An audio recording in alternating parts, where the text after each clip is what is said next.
2 superhero movie reviews in a row? What?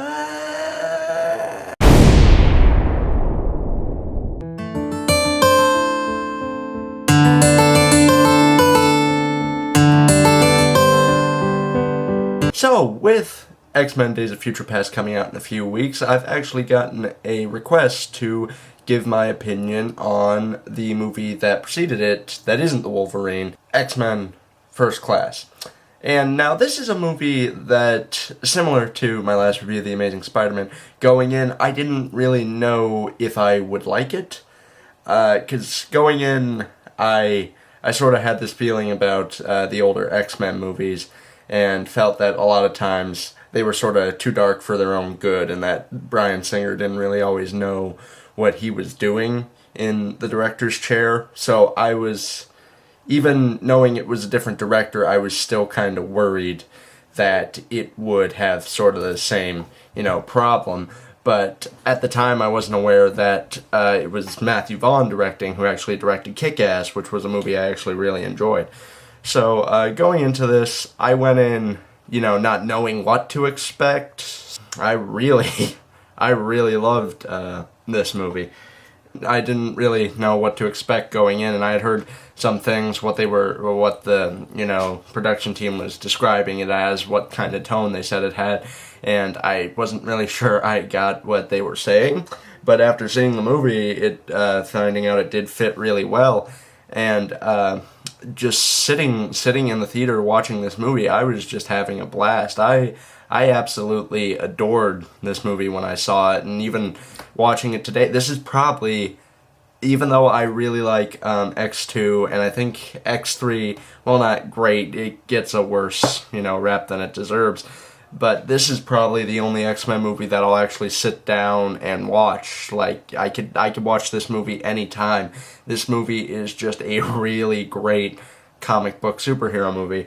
And I think a big part of that is that it is handled so differently from the Bryan Singer X-Men movies. There are a lot more colors, there's a lot better action, there's a lot cooler of a, history backdrop to it, and the way they sort of tie it in with what was going on at the time in this time period, it's really intriguing and really interesting. There are some parts that come off a little corny or a little forced in there, and there are definitely parts where you're going, really, but it doesn't distract from the overall joy that this movie brings, at least not for me. And I am absolutely infatuated with this movie.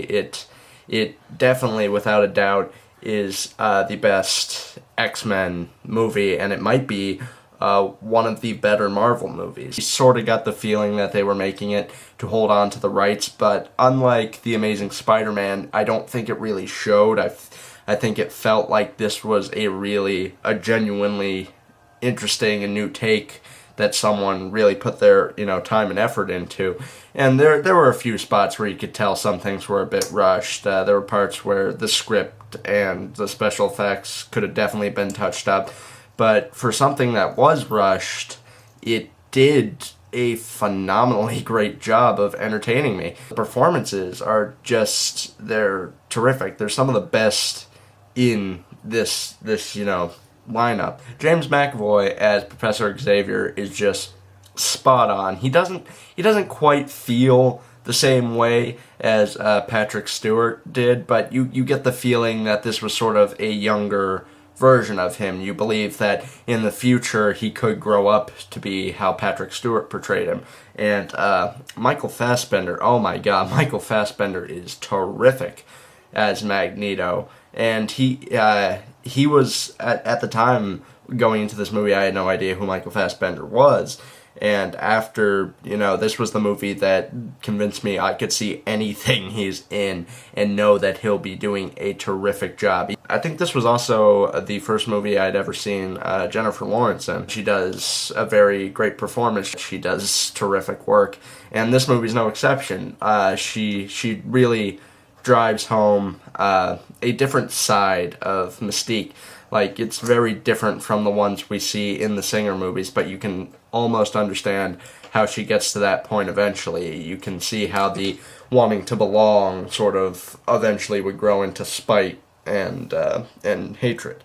And I think she did a great job in sort of laying the groundwork for that character development.